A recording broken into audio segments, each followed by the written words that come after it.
Dalam kehidupan sehari-hari tentunya kita pasti pernah menemui masalah, entah itu sama teman, keluarga maupun pacar. Dalam video kali ini kita akan belajar tentang prinsip stoikisme agar kita tetap mempunyai ketenangan dalam menghadapi berbagai masalah. Yuk simak videonya baik-baik. Apakah Anda pernah merasa seperti dikelilingi oleh aktor? Saya tahu bahwa ada orang-orang yang memakai topeng setiap hari, berpura-pura menjadi sesuatu yang bukan diri mereka. Namun, inilah bagian pentingnya. Setelah Anda belajar membaca yang tersirat, Anda akan dapat melihat langsung melalui lakonan tersebut. Saya ingat dulu, saat saya duduk dalam sebuah rapat, semua orang mengangguk dan tersenyum. Tetapi saya tahu bahwa di balik senyuman itu terdapat agenda tersembunyi. Segalanya terletak pada bahasa tubuh, keheningan, dan jeda-jeda kecil. Dan percayalah, begitu Anda belajar mengenali tanda-tanda ini, Anda tidak akan pernah melihat orang dengan cara yang sama lagi. Bersiaplah untuk mengungkap apa yang sebenarnya mereka sembunyikan. Mari kita selami salah satu teknik yang bisa Anda gunakan. Izinkan saya memberitahu Anda tentang teknik ini. Ia seperti memiliki kekuatan super, tetapi tanpa kostum atau jubah yang mencolok. Bagian terbaiknya adalah tidak ada siapapun yang menyadari Anda menggunakannya. Ia begitu sederhana, tetapi sangat efektif.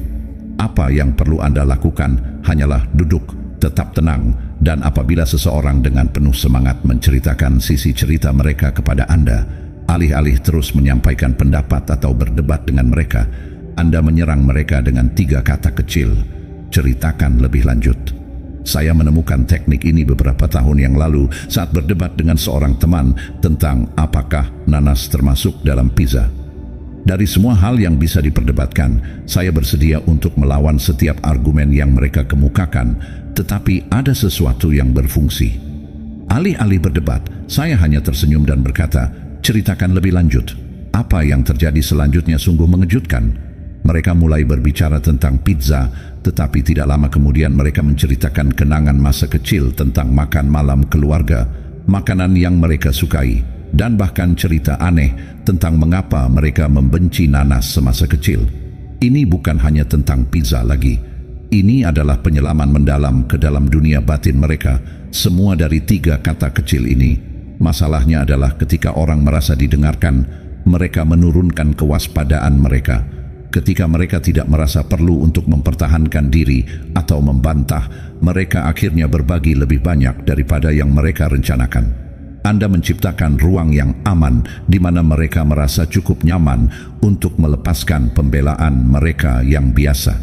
Mereka mungkin berpikir mereka hanya berbincang-bincang, tetapi sebenarnya mereka sedang mengungkapkan motivasi, ketakutan, ketidakamanan, dan bahkan harapan mereka, semua tanpa menyadarinya. Saya telah menggunakan trik ini dalam pertemuan bisnis dengan teman-teman dan bahkan dengan orang-orang yang jelas-jelas sedikit mencurigakan. Suatu ketika saat negosiasi, alih-alih mendorong agenda saya terus mengatakan, ceritakan lebih lanjut. Pada akhirnya, pihak lain telah memaparkan seluruh strategi mereka, menjelaskan mengapa mereka sangat menginginkan kesepakatan. Mereka praktis memberikan kunci kerajaan mereka kepada saya, dan yang saya lakukan hanyalah mendengarkan.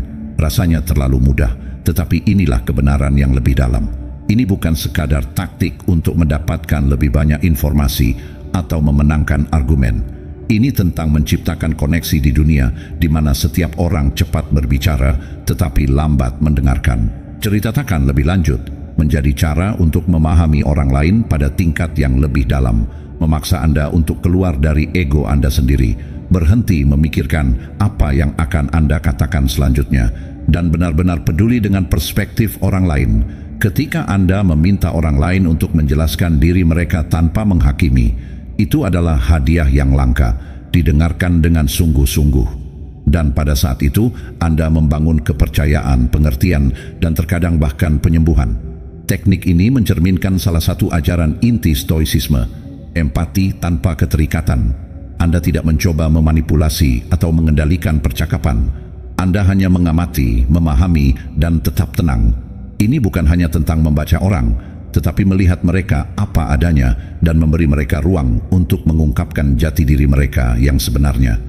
Jadi, lain kali Anda sedang mengobrol, baik itu obrolan santai, negosiasi, atau bahkan perdebatan sengit, Cobalah untuk tetap tenang dan gunakan teknik ceritakan lebih lanjut. Anda akan kagum melihat seberapa dalam percakapan berlangsung, seberapa banyak orang mengungkapkan, dan betapa mudahnya untuk benar-benar memahami mereka tanpa harus memaksa. Lebih dari sekadar memenangkan percakapan, Anda akan melihat bahwa pendekatan ini membangun hubungan manusia yang nyata, yang didasarkan pada rasa hormat dan rasa ingin tahu yang tulus. Disitulah kekuatan sebenarnya terletak, melihat orang lain dan melalui mereka belajar lebih banyak tentang diri Anda sendiri.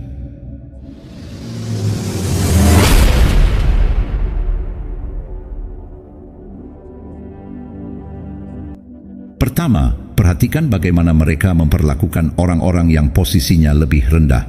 Jika Anda benar-benar ingin mengetahui karakter asli seseorang, jangan hanya perhatikan bagaimana mereka memperlakukan Anda. Perhatikan bagaimana mereka memperlakukan orang-orang yang mereka anggap lebih rendah dari mereka. Ini agak kontroversial karena, jujur saja, ini mengungkapkan kebenaran pahit tentang sifat manusia. Entah itu pelayan di restoran, kasir di toko kelontong, atau bahkan rekan kerja yang jabatannya lebih rendah di tangga perusahaan, cara seseorang berinteraksi dengan mereka yang kekuasaannya lebih rendah menunjukkan banyak hal tentang siapa mereka. Saya mempelajari ini dengan cara yang sulit. Saya pernah bekerja dengan seseorang yang di permukaan tampak seperti orang yang paling baik, menawan, lucu, dan selalu hormat dalam rapat. Tetapi kemudian, suatu hari, kami pergi makan siang, dan saya melihat sisi lain dari mereka. Saat kami duduk, mereka kasar kepada pelayan, meneriakkan perintah seolah-olah mereka adalah bangsawan dan pelayan itu berada di bawah mereka. Sungguh mengejutkan melihat seberapa cepat mereka bergeser dari ramah dan hangat hingga meremehkan dan sombong. Itu adalah panggilan bangun bagi saya, dan saya menyadari ini bukan kesalahan sekali. Itu adalah cerminan karakter asli mereka. Mereka hanya baik ketika itu menguntungkan mereka. Kedua, orang menunjukkan sifat asli mereka ketika mereka percaya tiada orang penting yang melihat. Jika mereka merendahkan pelayan, mereka akan merendahkan siapapun yang mereka percayai tidak dapat melawan. Jika mereka meremehkan rekan kerja karena mereka berada di posisi junior, coba tebak apa yang akan terjadi dengan kesombongan dan kurangnya rasa hormat itu. Rasa hormat juga akan muncul di area lain dalam hidup mereka. Orang yang baik kepada Anda tetapi kasar kepada orang lain, mereka tidak baik. Mereka penuh perhitungan. Pikirkanlah ketika tidak ada tekanan sosial untuk bersikap sopan dan seseorang tahu mereka bisa lolos dengan memperlakukan orang lain dengan buruk. Saat itulah kepribadian asli mereka bersinar. Ketabahan mengajarkan kita untuk mengamati perilaku manusia secara objektif, dan ini adalah salah satu indikator paling jelas dari integritas seseorang. Mudah untuk bersikap baik ketika ada sesuatu yang bisa diperoleh, tetapi karakter sejati terungkap ketika seseorang tidak memiliki apa-apa untuk hilang. Saya telah menggunakan prinsip ini dalam hubungan pertemanan, pekerjaan, dan bahkan kencan. Ini menjadi semacam ujian diam bagi saya. Jika seseorang memperlakukan petugas kebersihan dengan hormat, jika mereka mengucapkan terima kasih kepada sopir bus, atau jika mereka menunjukkan kebaikan kepada orang asing, itu adalah seseorang yang layak untuk dikenal. Tetapi jika mereka adalah tipe yang bersikap kasar atau meremehkan yang tidak perlu, itu adalah bendera merah yang tidak boleh diabaikan. Disinilah letaknya lebih dalam lagi. Cara kita memperlakukan orang lain adalah cerminan bagaimana kita melihat diri kita sendiri. Orang yang menghormati semua orang tanpa memandang status seringkali merasa aman dengan diri mereka sendiri. Mereka tidak perlu merendahkan orang lain untuk merasa penting. Tetapi mereka yang kejam kepada orang lain seringkali memproyeksikan rasa tidak aman mereka sendiri, berusaha untuk mengangkat diri mereka sendiri dengan menginjak-injak orang yang mereka anggap lebih lemah. Ini adalah bentuk kesombongan yang diajarkan oleh stoicisme untuk kita kenali dan hindari dalam diri kita sendiri. Jadi, jika Anda ingin tahu siapa seseorang yang sebenarnya, jangan tertipu oleh bagaimana mereka memperlakukan orang yang perlu mereka buat terkesan. Sebaliknya, perhatikan bagaimana mereka memperlakukan mereka yang tidak mempunyai apa-apa untuk ditawarkan. Itu adalah cara paling jujur untuk melihat di balik topeng ke dalam hati siapa mereka sebenarnya. Ketiga, masa lalu mereka adalah kunci untuk masa kini mereka. Jika Anda ingin benar-benar memahami seseorang, ambil pandangan yang mendalam dan lihatlah masa lalu mereka. Orang sering berkata, masa lalu ada di belakang kita, tetapi sebenarnya masa lalu tidak benar-benar hilang. Masa lalu membentuk segalanya tentang siapa mereka saat ini, entah mereka menyadarinya atau tidak. Pengalaman trauma, kemenangan, dan hubungan mereka semua mempengaruhi bagaimana mereka berpikir, berperilaku, dan bahkan memperlakukan Anda di masa sekarang. Ini bisa menjadi kontroversial karena ini menyiratkan bahwa orang tidak hanya melanjutkan hidup mereka, mereka membawa sejarah mereka bersama mereka, dan terkadang sejarah adalah cetak biru untuk tindakan mereka. Saya mempunyai seorang teman yang selalu tampak gelisah, tidak peduli apapun situasi. Mereka terlalu defensif, cepat marah, dan sangat berhati-hati dalam hubungan. Pada awalnya, saya pikir itu hanya bagian dari kepribadian mereka, tetapi ketika saya mengenal mereka lebih baik, saya belajar tentang masa lalu mereka. Mereka telah sangat dikhianati oleh orang-orang yang mereka percayai, mengalami kesulitan keuangan, dan tumbuh dalam lingkungan di mana mereka terus-menerus harus membuktikan diri mereka sendiri. Titik-titik mula menghubungkan. Sikap defensif mereka bukanlah sesuatu yang acak. Itu adalah hasil langsung dari perasaan bahwa mereka harus melindungi diri mereka sendiri agar tidak terluka lagi. Pengalaman masa lalu kita meninggalkan bekas, terkadang luka, dan mereka dapat menjelaskan mengapa seseorang bertindak seperti itu. Seseorang yang tumbuh dengan perasaan diabaikan mungkin mendambakan perhatian terus-menerus sebagai orang dewasa. Seseorang yang pernah ditipu oleh mitra bisnis mungkin sekarang tidak mempercayai siapapun yang mencoba bekerja sama dengan mereka. Kuncinya di sini bukanlah mencari alasan atas perilaku orang lain, tetapi memahami bahwa mereka tidak selalu bertindak berdasarkan momen saat ini. Mereka bereaksi terhadap gema dari sikap stoik mereka di masa lalu. Mengajarkan kita untuk melihat sesuatu sebagaimana adanya tanpa menghakimi dan memahami masa lalu seseorang adalah bagian dari melihat sesuatu dengan jelas. Saya juga melihat hal ini terjadi dalam hubungan romantis. Pernahkah Anda berkencan dengan seseorang yang awalnya tampak baik-baik saja, tetapi kemudian pola tertentu mulai muncul? Mungkin mereka terlalu cemburu atau berjuang dengan komitmen. 9 dari 10, jika Anda menggali cukup dalam, Anda akan menemukan bahwa hubungan masa lalu mereka telah meninggalkan luka yang belum sepenuhnya mereka sembuhkan. Ketakutan akan disakiti lagi mendorong perilaku mereka saat ini. Ketika Anda memahami itu tidak berarti Anda harus menoleransi perilaku beracun, tetapi itu memberi Anda wawasan tentang mengapa mereka bertindak seperti itu. Dan inilah kebenaran yang sulit. Orang sering menjalani hidup mereka terjebak dalam siklus, mengulangi perilaku yang dipelajari dari pengalaman masa lalu. Itu seperti mereka terjebak menjalani pola yang sama berulang-ulang tanpa menyadarinya. Rekan kerja yang selalu mencari validasi mungkin sedang mengulang masa kecil di mana mereka tidak pernah merasa cukup baik. Teman yang menyabotase setiap hubungan mungkin sedang merespons rasa takut yang mendalam akan pengusiran yang berasal dari patah hati di masa lalu. Reaksi mereka, kebiasaan mereka, keputusan mereka, semuanya adalah cermin yang memantulkan bagian-bagian masa lalu mereka yang belum terselesaikan. Tetapi disinilah pemahaman yang lebih mendalam tentang masa lalu seseorang tidak hanya membantu Anda menavigasi hubungan Anda dengan mereka, tetapi juga dapat membantu mereka terbebas dari siklus ini.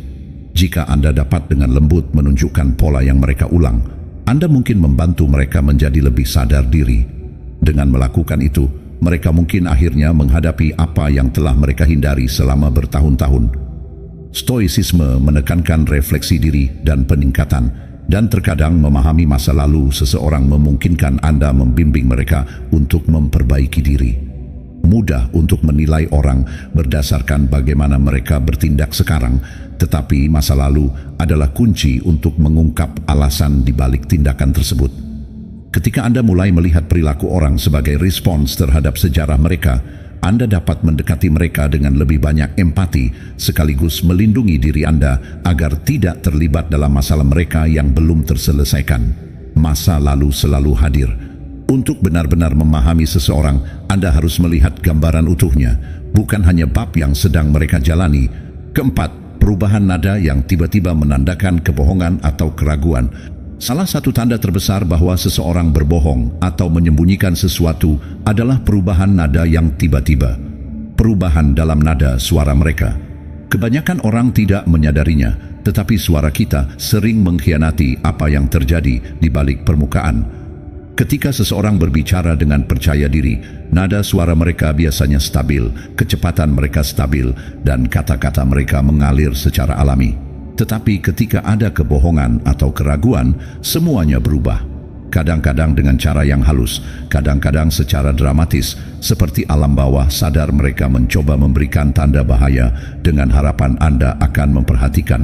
Saya pernah memiliki seorang rekan kerja yang selalu berbicara dengan lancar, selalu tahu persis apa yang harus dikatakan, dan selalu menyampaikannya dengan menawan. Tetapi suatu hari, ketika kami mendiskusikan tenggat waktu proyek, ada yang berubah. Suaranya yang biasanya ceria dan percaya diri tiba-tiba merosot, dan kata-katanya keluar lebih lambat, hampir gagap. Saya langsung merasakan ada yang tidak beres, dan ternyata dia tidak membuat kemajuan apapun pada proyek tersebut, tetapi mencoba untuk menutupinya. Perubahan nada itu adalah kunci bahwa dia tidak mengatakan kebenaran sepenuhnya, dan itu tertulis di seluruh cara dia berbicara. Inilah mengapa hal ini terjadi. Ketika orang berbohong atau merasa tidak nyaman dengan apa yang mereka katakan, tubuh dan pikiran mereka saling bertentangan. Otak mereka mencoba mempertahankan kebohongan atau menyembunyikan ketidakpastian mereka, tetapi tubuh mereka, khususnya suara mereka, tidak dapat menahan diri untuk tidak mencerminkan stres itu. Mungkin terdengar dengan nada yang lebih tinggi, suara mereka retak, atau bahkan jeda yang terasa terlalu lama. Sepertinya nada mereka tidak sinkron dengan kata-kata mereka. Pikirkan tentang terakhir kali Anda memergoki seseorang berbohong. Apa yang terjadi dengan suaranya? Kedengarannya seperti mereka tiba-tiba menjadi lebih tenang, atau mungkin mereka mulai berbicara lebih cepat. Mungkin suara mereka mengambil keceriaan yang dipaksakan, seolah-olah mereka berusaha terlalu keras untuk terdengar normal. Ini semua adalah tanda-tanda bahwa ada sesuatu yang tidak beres. Perubahan nada adalah cara bawah sadar memberi sinyal ketidaknyamanan. Apakah itu karena mereka berbohong, menyembunyikan sesuatu, atau hanya tidak yakin pada diri mereka sendiri? Ini bukan hanya tentang menangkap kebohongan. Juga perubahan nada yang tiba-tiba juga menandakan keraguan atau ketidakpastian. Saya pernah punya teman yang sangat antusias dengan rencana yang kami buat. Tetapi saat saya menyarankan sesuatu yang tidak ingin dia lakukan, nadanya akan berubah seketika. Dia akan berubah dari bersemangat menjadi monoton, seolah-olah seseorang telah membalik saklar. Itu selalu menjadi petunjuk bagi saya bahwa dia tidak sepenuhnya setuju, bahkan jika kata-katanya mengatakan sebaliknya. Fenomena ini terjadi dalam hubungan, kesepakatan bisnis, dan bahkan percakapan santai. Anda mungkin pernah mengalaminya juga ketika seseorang tiba-tiba berubah dari optimis dan ramah menjadi defensif atau mengelak. Bahkan jika kata-kata mereka tidak sesuai dengan perubahan itu. Pada saat-saat seperti itu, Anda perlu mulai memperhatikan bukan pada apa yang mereka katakan, tetapi pada bagaimana mereka mengatakannya. Penurunan energi yang tiba-tiba, perubahan nada, atau keraguan yang sebelumnya tidak ada bisa jadi isyarat bawah sadar bahwa orang tersebut berbohong atau menyembunyikan sesuatu yang penting. Dan inilah pelajaran stoik yang lebih dalam. Orang sering berbohong bukan hanya untuk menipu orang lain, tetapi untuk menipu diri mereka sendiri. Ketika nada bicara mereka berubah, itu tidak selalu karena mereka mencoba memanipulasi Anda. Seringkali itu karena mereka tidak nyaman dengan kebohongan yang mereka katakan pada diri mereka sendiri. Ketidaknyamanan ini meresap ke dalam suara mereka yang mengungkapkannya tanpa mereka sadari. Stoicisme mengajarkan kita untuk mengamati tanpa menghakimi, dan ini adalah contoh utama bagaimana Anda dapat menggunakan kekuatan pengamatan itu. Dengan memperhatikan perubahan halus dalam nada bicara seseorang, Anda bisa mendapatkan gambaran yang lebih jelas tentang perjuangan internal mereka. Perlu dicatat juga bahwa kita melakukan ini pada diri kita sendiri. Seberapa sering Anda mengatakan sesuatu yang tidak sepenuhnya Anda percayai dan menyadari suara Anda sendiri terputus-putus? Nada Anda menjadi cermin keraguan batin Anda. Inilah mengapa stoicisme menekankan pentingnya menyelaraskan pikiran, kata-kata, dan tindakan Anda. Ketika mereka tidak selaras, hal ini sering terlihat dalam cara yang tidak dapat Anda kendalikan. Jadi, lain kali Anda sedang mengobrol dan melihat nada bicara seseorang berubah secara tiba-tiba, baik itu penurunan energi yang tiba-tiba, jeda yang canggung, atau perubahan nada bicara, jangan abaikan. Tanyakan pada diri Anda sendiri apa yang mereka sembunyikan, apa yang membuat mereka tidak nyaman. Mungkin ini bukan kebohongan penuh, tetapi ada kemungkinan besar mereka tidak mengatakan seluruh kebenaran kepada Anda. Suara mereka adalah tanda mereka, dan jika Anda mendengarkan dengan seksama, Anda akan mendengarnya setiap saat. Kelima, momen paling jujur adalah ketika mereka berpikir tidak ada yang memperhatikan. Jika Anda benar-benar ingin tahu siapa seseorang pada inti mereka, perhatikan mereka ketika mereka berpikir tidak ada yang memperhatikan. Ini adalah saat-saat ketika orang-orang menjatuhkan topeng yang mereka kenakan untuk masyarakat, persona sosial yang mereka buat agar sesuai atau maju, dan mengungkapkan sifat asli mereka. Ini adalah kebenaran yang kontroversial, karena banyak dari kita ingin berpikir bahwa siapa kita di depan umum sama dengan siapa kita di pribadi. Tetapi kenyataannya, orang sering berperilaku sangat berbeda ketika mereka berpikir tidak ada yang melihat. Saya ingat bekerja dengan seorang manajer yang selalu menjadi gambaran profesionalisme ketika bosnya ada di sekitar. Dia akan bersikap sopan, berbasa-basi, menjaga sikap tenang, dan tidak pernah meninggikan suaranya. Tetapi saat atasan kami meninggalkan kantor, dia seperti berubah menjadi orang yang sama sekali berbeda. Dia akan membentak tim, membuat komentar yang merendahkan, dan memperlakukan orang tanpa rasa hormat sama sekali. Rasa hormat itu mengagetkan dan mengajarkan saya pelajaran berharga. Orang yang tidak sedang diawasi seringkali adalah diri mereka yang paling autentik. Ketika orang-orang menjadi pusat perhatian, mereka sangat menyadari bagaimana mereka dipersepsikan. Mereka bertindak dengan cara yang mereka percaya akan mendapatkan persetujuan atau menghindari konflik. Tetapi saat mereka merasa tidak diperhatikan, filter mereka hilang. Anda dapat melihatnya dalam momen-momen kecil. Bagaimana mereka bereaksi ketika mereka pikir tidak ada yang akan memperhatikan? Mereka memperlakukan orang yang tidak bisa menawarkan apapun kepada mereka, atau bagaimana mereka berperilaku ketika mereka pikir mereka tidak akan dimintai pertanggungjawaban. Dalam interaksi yang tampaknya tidak penting, inilah jati diri mereka terungkap. Ini berlaku untuk setiap aspek kehidupan, dari hubungan hingga bisnis hingga pertemuan sehari-hari. Ambil contoh hubungan romantis. Di awal hubungan, kedua belah pihak biasanya berperilaku terbaik, mencoba untuk saling mengesankan. Tetapi jika Anda benar-benar ingin tahu siapa seseorang, amati mereka selama momen-momen hening saat mereka tidak secara aktif mencoba untuk membuat Anda terkesan. Bagaimana mereka memperlakukan pelayan ketika Anda sedang makan malam? Seperti apa mereka ketika mereka stres atau ketika mereka mengira Anda tidak memperhatikan? Apakah mereka masih menunjukkan kebaikan, kesabaran, dan rasa hormat? Atau apakah mereka menurunkan kewaspadaan mereka dan mengungkapkan sesuatu yang kurang menyanjung?